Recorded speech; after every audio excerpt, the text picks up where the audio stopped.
Vamos a volver a 1 Timoteo.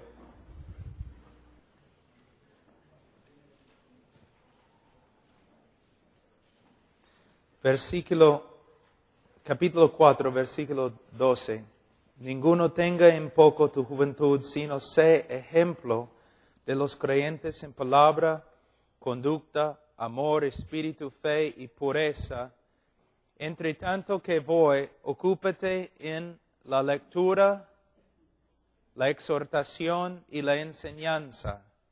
No descuides el don que hay en ti, que te fue dado mediante profecía con imposición de las manos del presbiterio. Ocúpate en estas cosas, permanece en ellas, para que tu aprovechamiento sea manifiesto a todos. Ten cuidado de ti mismo y de la doctrina, persiste en ello, pues haciendo esto te salvarás a ti mismo y a los que te oyen. Versículo 11, Pablo está hablando con la autoridad de un apóstol, bajo la inspiración del Espíritu Santo. Estas no son sugerencias al joven Timoteo, sino mandatos. Pablo está enseñándole lo que va a necesitar para ser un buen y fiel ministro de Jehová. Nosotros tenemos que escuchar y aplicar lo mismo a nuestra vida. Él dice que primeramente, versículo 12, que el ministro debe ser ejemplo de los creyentes. No solamente debemos ser un ejemplo a los creyentes, sino las personas deben poder señalarnos diciendo, allí es un creyente. Así es como un cristiano debe ser. Debemos ser un ejemplo en conducta, palabra, conducta, amor, espíritu, fe y pureza. Y dice, entre tanto que voy, ocúpate en la lectura y la exhortación y la enseñanza. En la iglesia de antes, entre los bautistas, siempre ellos no solamente predicaron la palabra de Dios, sino leyeron la palabra de Dios.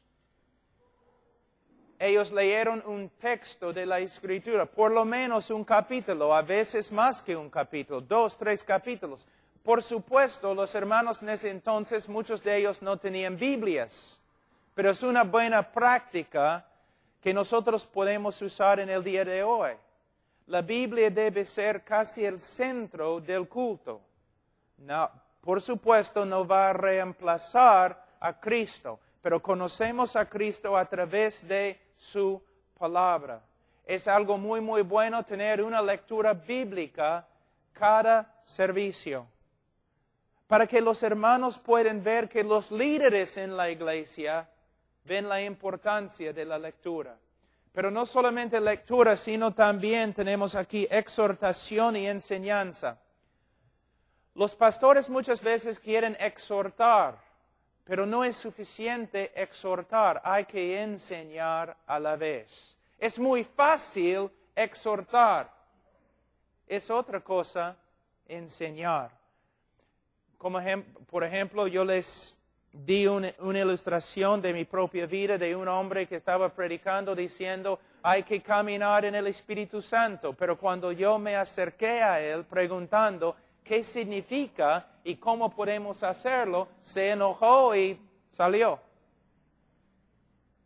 Era un pastor que de verdad estaba exhortando, pero ni sabía cómo enseñar lo que estaba demandando de los demás hermanos. Él no sabía hacerlo. Voy a darles un ejemplo. Cuando decimos a los hermanos, ustedes deben amar a Dios más. ¿Cómo? ¿Cómo puedo hacerlo? ¿Cómo es que puedo llegar a tener más amor para con Dios? ¿Cómo? Es lo que estamos diciendo a los hermanos en la iglesia, pero tenemos que enseñarles cómo. Bueno, ¿cómo podemos amar a Dios más?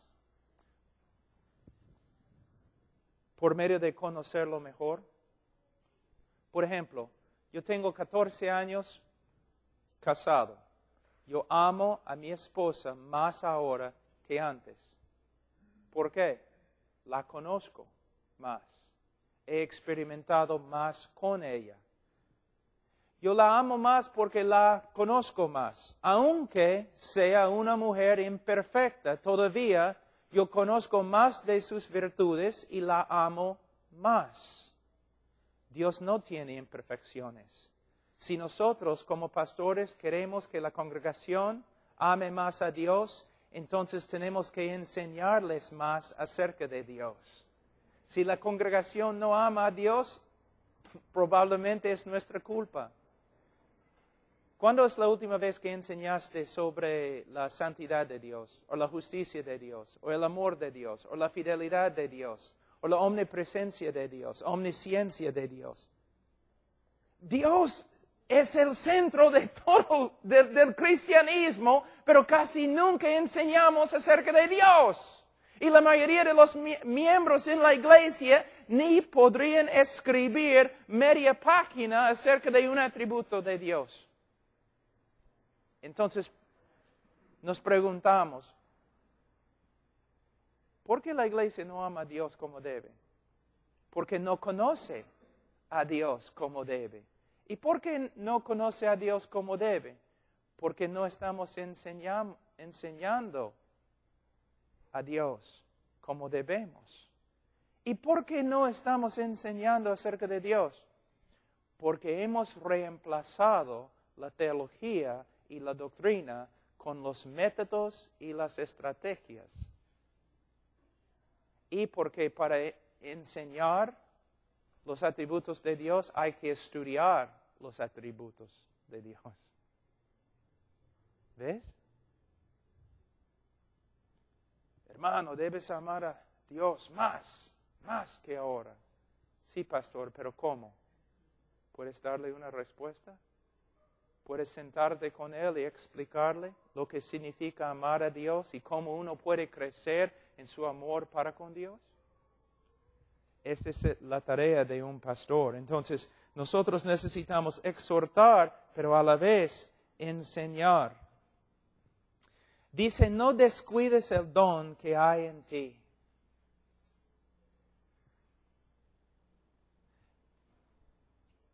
Esto tiene dos significados. No solamente significa que no debemos dejar de predicar, pero también significa no debemos dejar de afinar, creo que es la palabra, nuestro don. De estudiar para que seamos más efectivos con nuestro don. De nuevo, aquí estamos. Personas dicen, bueno, yo voy a predicar, yo estoy listo, siempre dispuesto a predicar, pero ¿estás dispuesto a estudiar? Todos quieren hablar, todos quieren estar adelante, todos quieren ser el centro del servicio, todos quieren gritar y hacer un montón de cosas. Pero si no vas a estudiar, no debes predicar.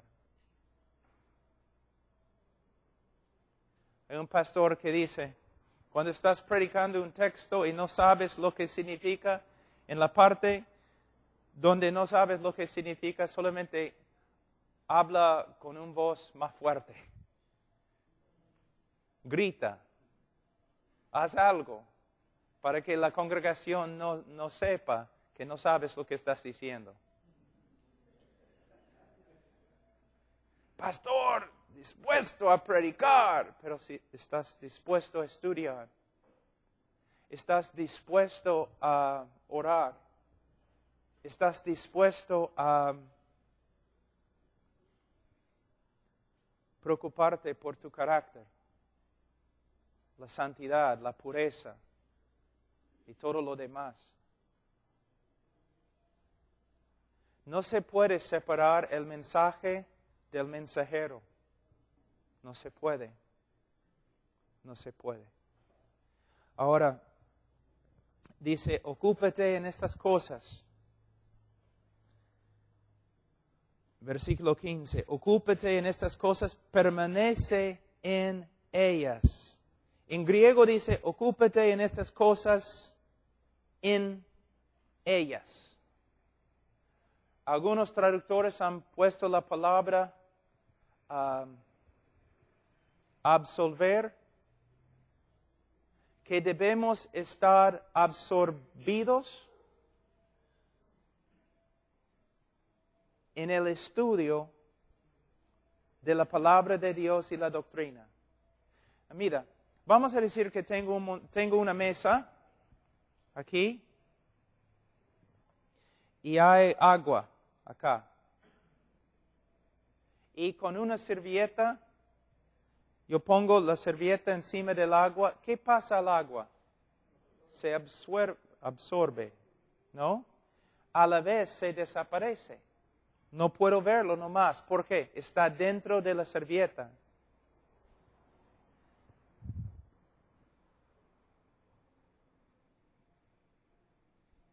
¿Dónde está Pastor Pablo? No lo veo. ¿Dónde está? Se ha desaparecido. ¿Dónde está? Está absorbido en sus estudios.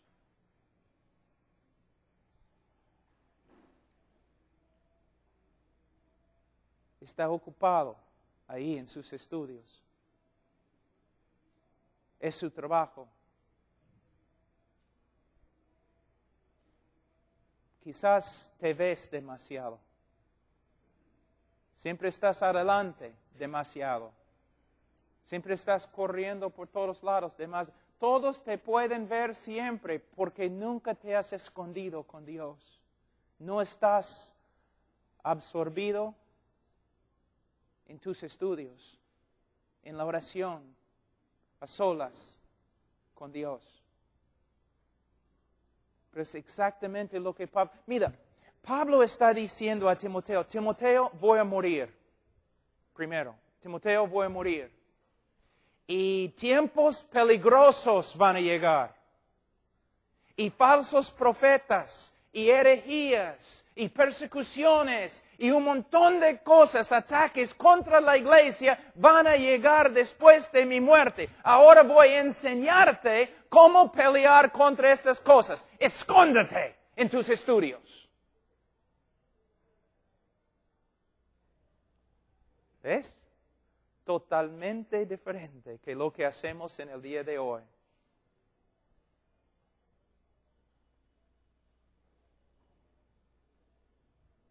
Decimos un montón de cosas, pero con toda la letra, todas las palabras que usamos, ¿hay mucho valor? ¿Qué hacemos? ¿Qué logramos? Hermanos, estamos buscando una obra sólida, no un montón de ruido, luces, bulla, cosas así. No, una obra sólida, con un pastor sólido, fiel, conocedor de la palabra de Dios. Familias sólidas, hombres amando a su esposa, siendo líderes en su hogar, discipulando a sus hijos. Pero ¿cómo podemos hacer eso cuando ni los pastores lo hacen? Familias que llegan a la iglesia sólidas, restauradas, completas.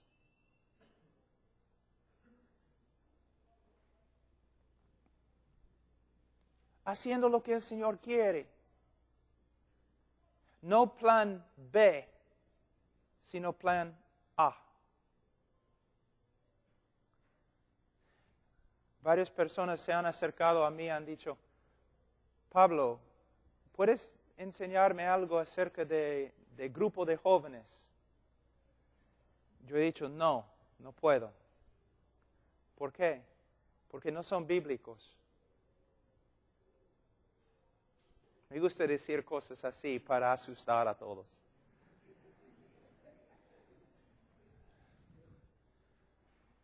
¿Dónde dice en las Escrituras que los jóvenes deben estar con los jóvenes?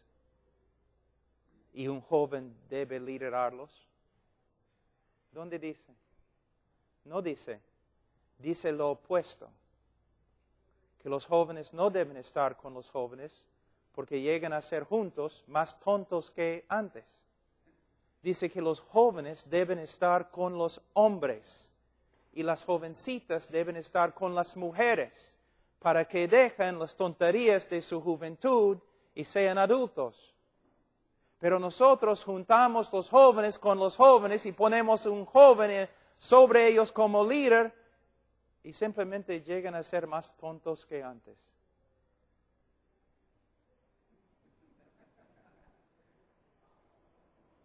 La Biblia dice que un jovencito debe estar ahí con un hombre.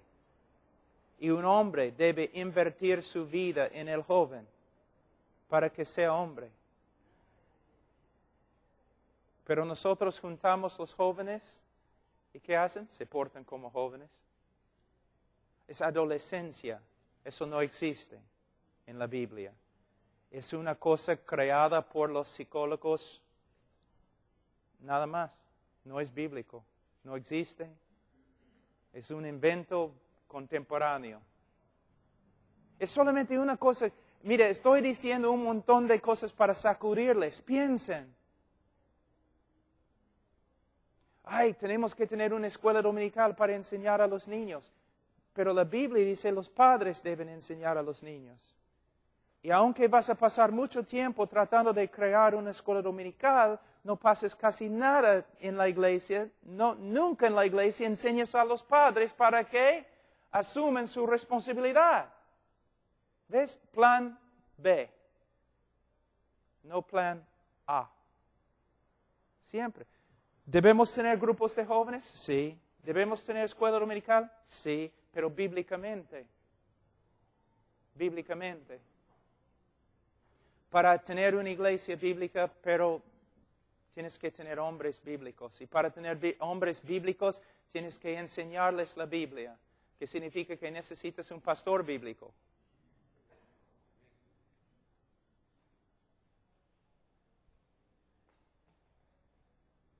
Entonces nosotros tenemos que estudiar, no solamente aceptar. ¿No es increíble que aunque estoy a favor, de verdad, de un grupo de jóvenes, de verdad, no es increíble que aunque no hay tal cosa como grupo de jóvenes en la Biblia,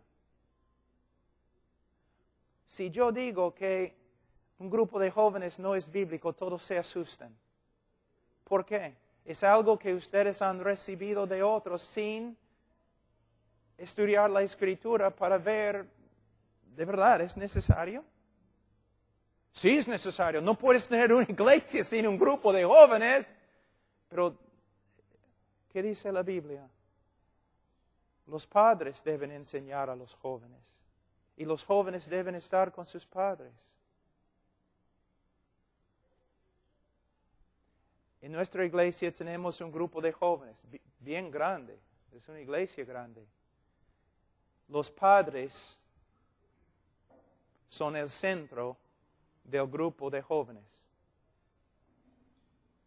Y el ministro de jóvenes es el ministro de la familia. Su trabajo no es enseñar a los jóvenes. Su trabajo es enseñar a los padres para que puedan enseñar a sus propios jóvenes. Y cuando los jóvenes se reúnen con sus padres, es un gozo y una alegría. Pueden compartir todo lo que han aprendido en sus propias familias. Pero tú dices, pero Pablo, ¿qué pasa con el joven que viene de la calle y no tiene padre o madre cristiano para enseñarle? Bueno, ¿qué pasa ahora en tu grupo de jóvenes? Él entra y ¿qué dice? ¿Qué ve cuando entra? No ve una familia cristiana. Ve lo mismo como en el mundo. un grupo de jóvenes con jóvenes, haciendo cosas de jóvenes poco más moral, hablando de Jesús, pero no ve nada de una familia bíblica o cristiana. Solamente jóvenes con jóvenes, los padres no existen. Pero, si un joven entra en nuestra iglesia, ¿qué va a ver? Caramba. Este papá, este padre y madre se aman tanto. Y están ahí con sus hijos, se divierten juntos, no hay separación o división entre ellos. Y es una entonces así es una familia cristiana.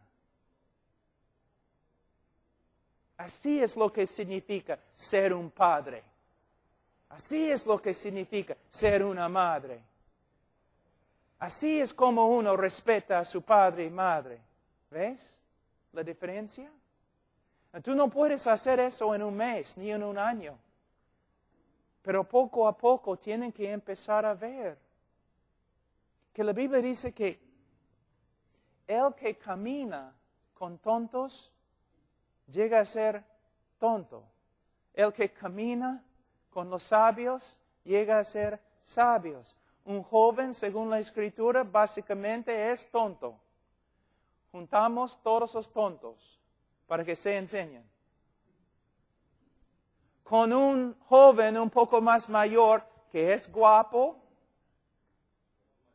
y carismático, para que él cree un grupo de jóvenes bien grande, y si él se va a otra iglesia, todo el grupo se desaparece.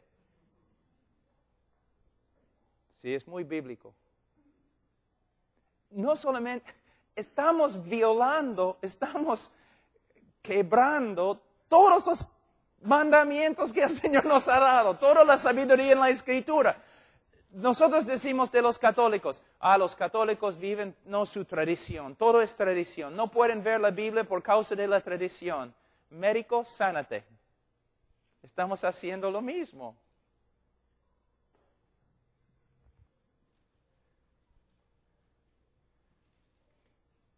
Una de las razones, hermano, es la psicología. Ha hecho más daño a la iglesia que casi cualquier otra cosa. Solamente un ratito voy a enseñarles algo acerca de la psicología.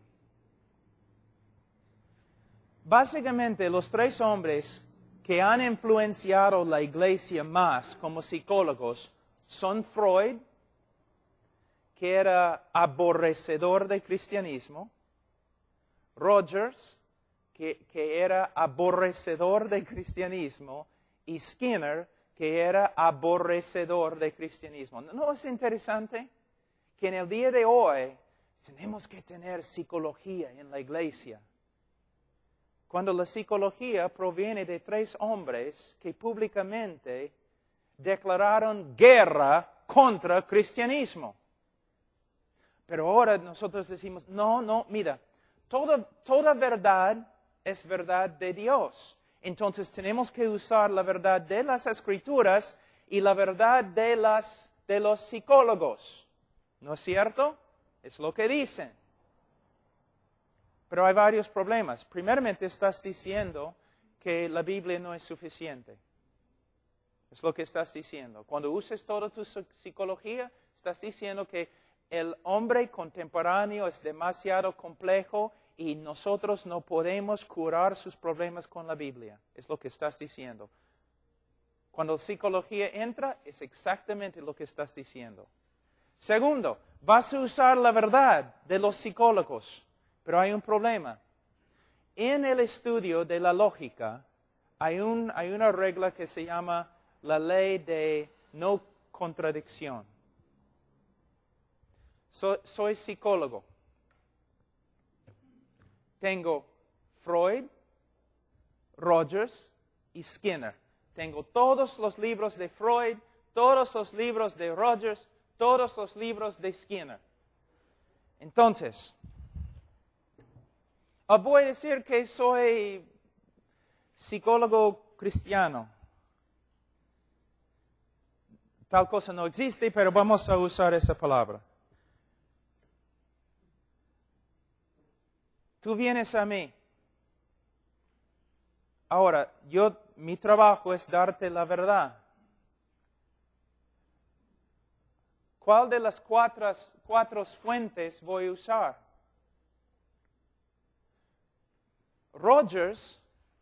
Freud dijo que, básicamente la enseñanza de Freud dice que Rogers y Skinner son idiotas. Sí, Freud está totalmente en desacuerdo con Rogers y Skinner. Rogers dice básicamente que Freud y Skinner son idiotas. Skinner dice que Rogers y Freud y Rogers, las tres están totalmente en desacuerdo el uno con el otro. Y lo que los tres dicen está totalmente en desacuerdo con la Escritura. Entonces, ¿cómo voy a usar la verdad de ellos cuando ni ellos pueden determinar cuál es la verdad de ellos? Y si yo digo, bueno, entonces yo voy a escoger la verdad de Freud y yo voy a escoger la verdad de Rogers y yo voy a escoger la verdad de Skinner, entonces yo soy la autoridad ahora. Lo que tienes que entender es que los tres hombres que han influenciado la iglesia, los tres aborrecieron la iglesia, aborrecieron cristianismo y declararon guerra contra cristianismo. ¿Y ahora vas a usar casi todo lo que ellos dicen para ayudar a los hombres? Y también, solamente en los Estados Unidos, hay 300 diferentes interpretaciones entre los psicólogos de lo que es el hombre. Entonces, ¿cómo vamos a usar lo que ellos dicen? Hasta una revista muy popular en Estados Unidos, secular, dijo una vez, psicología o brujería.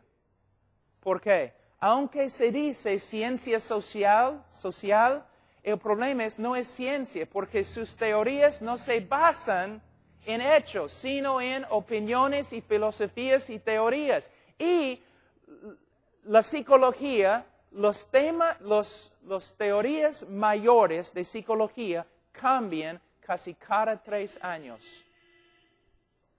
¿Voy a usar psicología? No. Voy a usar la Escritura. Nada más. Nada más. De la psicología han venido muchas de las maldades que están en la iglesia han venido de la psicología. Psicología cristiana. Si ustedes pueden encontrar los libros, yo puedo recomendar cualquier libro de J. Adams. J-A-Y, Adams. A-D-A-M-S.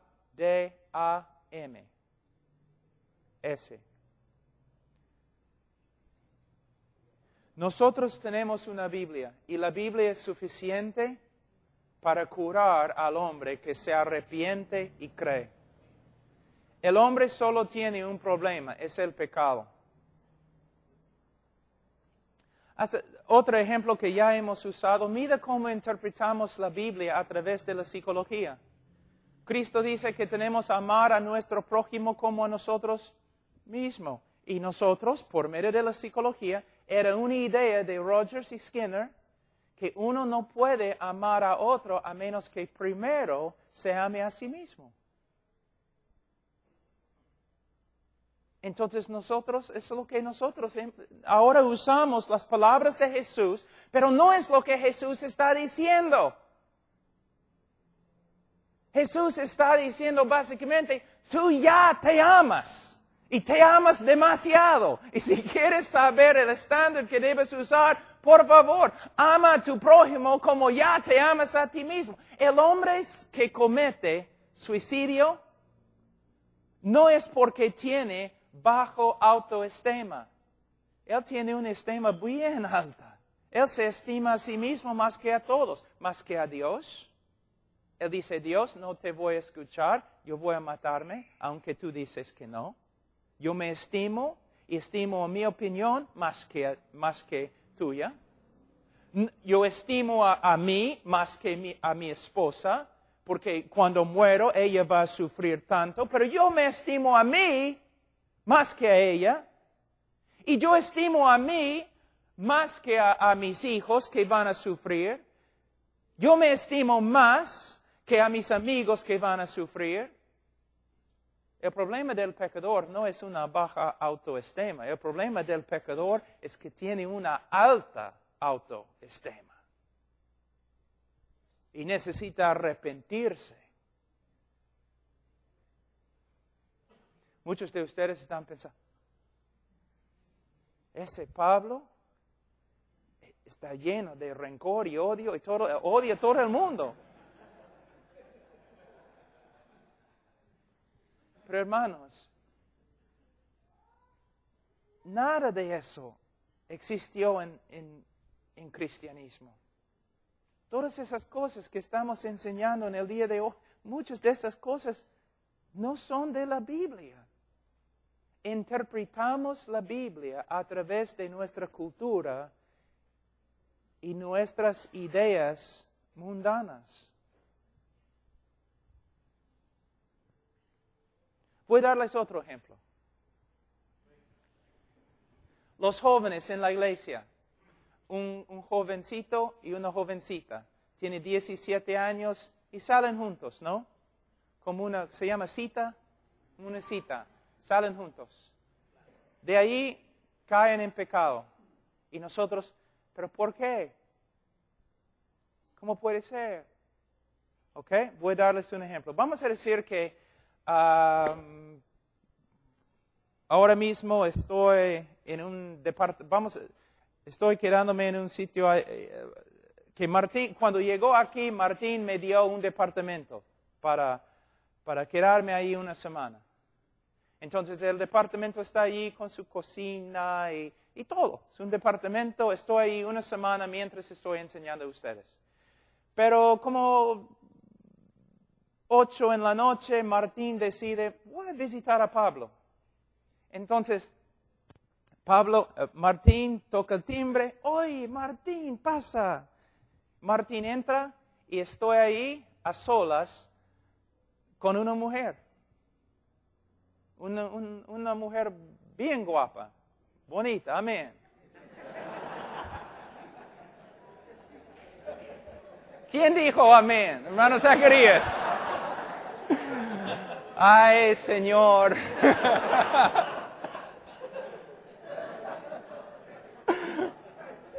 Por lo menos es transparente. Entonces, oye, Martín, pasa. Y Martín entra. Martín.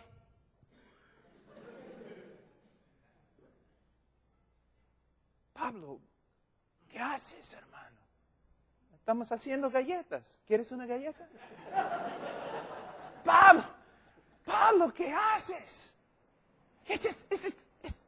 Pablo, ¿cómo puedes hacer? Pero no estoy haciendo nada. Mira, estamos haciendo galletas.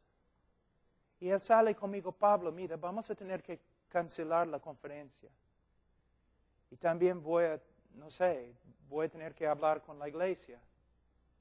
Pablo, lo que has hecho es horrible. Pero hermano, no hicimos nada, solamente estamos Pablo, mira, no me importa lo que hayas hecho. Estás en un cuarto a solas con una mujer, es tan peligroso. ¿Cómo puedes hacer una cosa tan peligrosa? Mira, un ratito. Yo tengo 45 años. No quiero una mujer.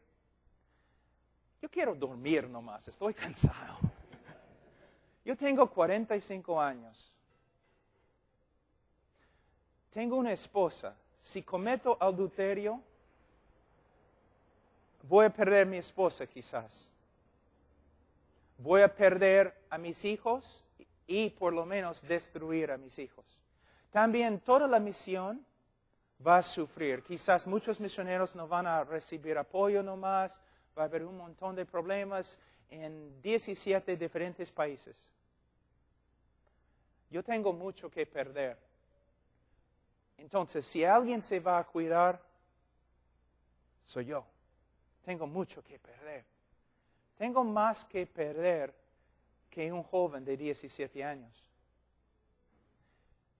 Tú dices que es una locura que yo esté a solas con una mujer.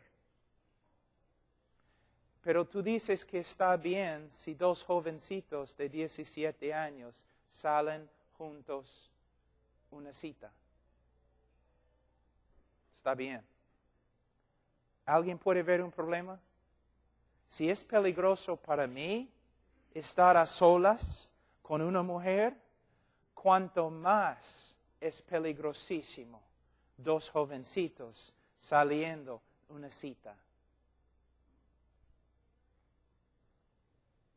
Hay una manera bíblica de arreglar la situación, pero es otra conferencia. Pero pueden ver lo que estoy diciendo. Muchas veces hacemos cosas que no son bíblicas y después, ¿por qué todo salió mal? ¿Por qué todo salió mal? Porque desde las raíces lo que estamos haciendo está mal. Por eso nosotros tenemos que ocuparnos en estas cosas. Dice Pablo a Timoteo, permanece en ellas para que tu aprovechamiento sea manifiesto a todos. Pastor, ¿tu aprovechamiento se manifiesta a todos? ¿Tu congregación puede ver que estás creciendo? ¿Tu congregación puede ver que estás creciendo en la santidad, conformidad a Cristo? ¿Tu congregación puede ver que estás creciendo en tu conocimiento de las Escrituras? De una forma, la congregación el pastor tiene que cuidar a la congregación, pero de otra forma la congregación tiene que cuidar al pastor. Y cuando la congregación ve que el pastor no está creciendo en conocimiento, santidad, la congregación debe hablar. Pastor, ¿qué está pasando? ¿Estás estudiando? Una cosa muy importante, si quieres de verdad ser un hombre de Dios, si quieres de verdad, destruye tu televisor. Debes destruir tu televisor o venderlo a un mormón. Hermanos, ¿cómo vas a ser santo cuando mires la basura que está ahí en el televisor? No puedes. El famoso Leonard Ravenhill, una vez, él sabía que yo estaba pasando por algunas pruebas y él conocía a algunos de mis amigos y a mí también. Y él me envió un folleto. Decía, otros pueden, pero tú no puedes. El nombre del folleto. Y el folleto decía, mira, los mundanos pueden hacer todas estas cosas en el mundo. Ellos pueden. Son mundanos. Y aún hay algunos cristianos que creen que tienen libertad de hacer ciertas cosas. Pero si tú quieres ser hombre de Dios, lleno del Espíritu Santo, útil para la obra de Dios, tú no puedes.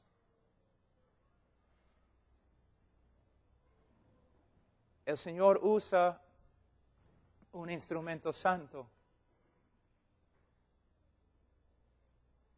Y de verdad, hermanos, no estamos hablando, en el texto no dice que no debemos tener un televisor, pero yo te digo, para un pastor, el televisor es la cosa más peligrosa que existe.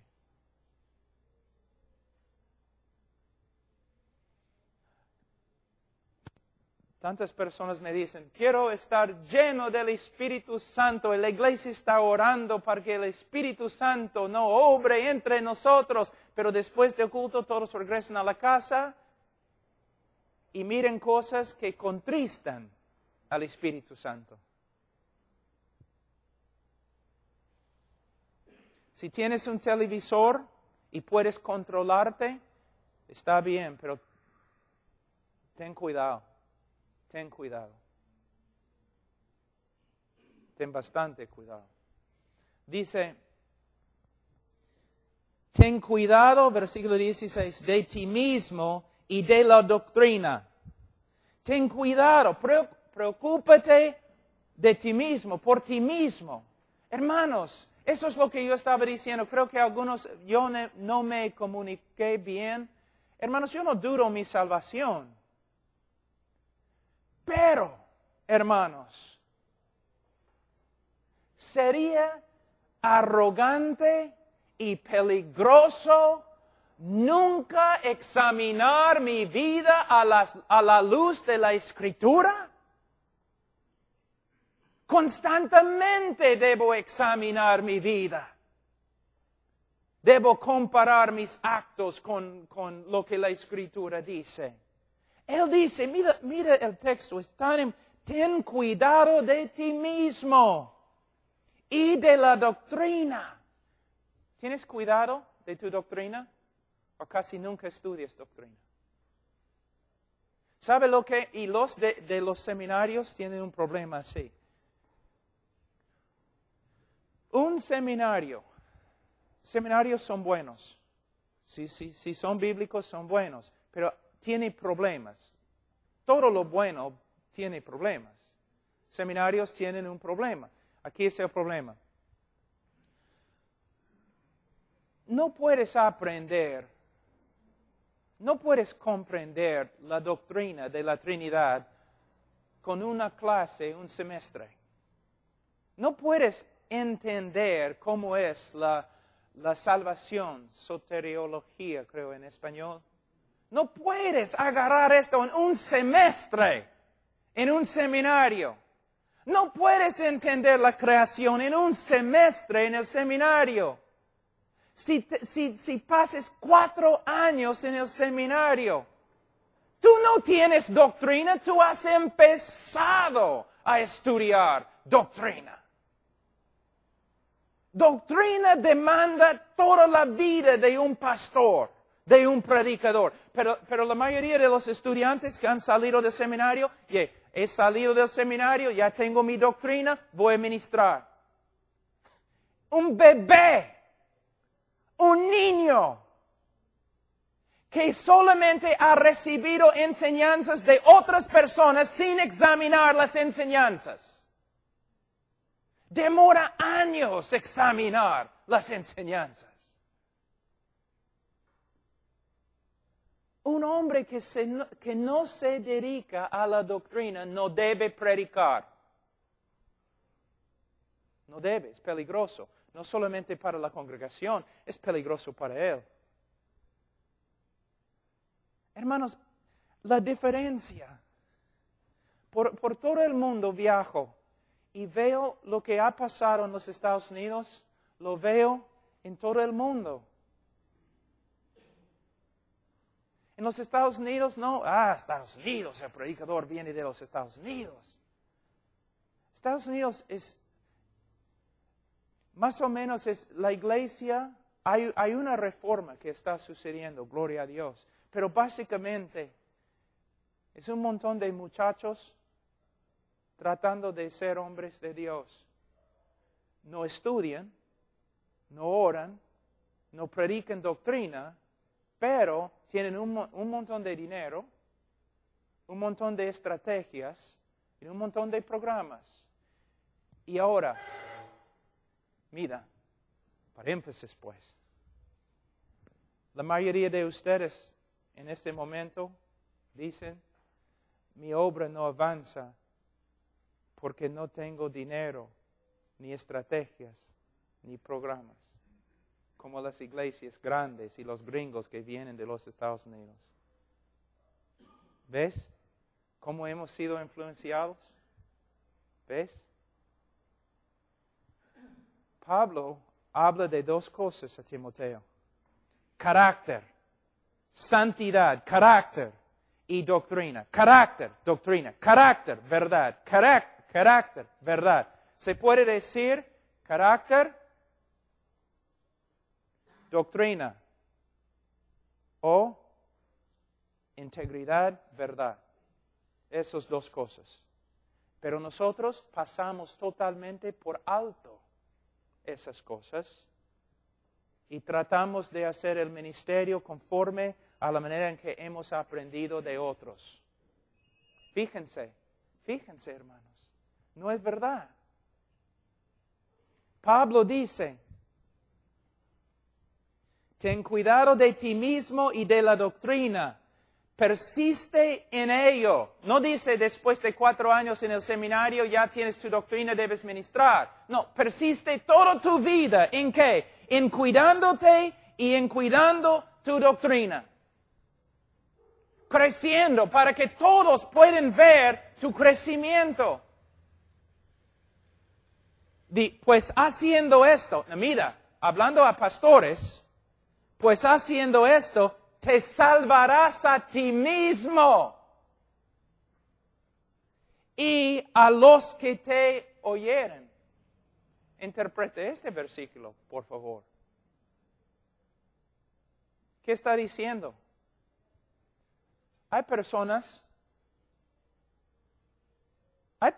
que, ¿están de acuerdo? Hay personas que llegan a ser pastores que ni son creyentes, ¿no es cierto?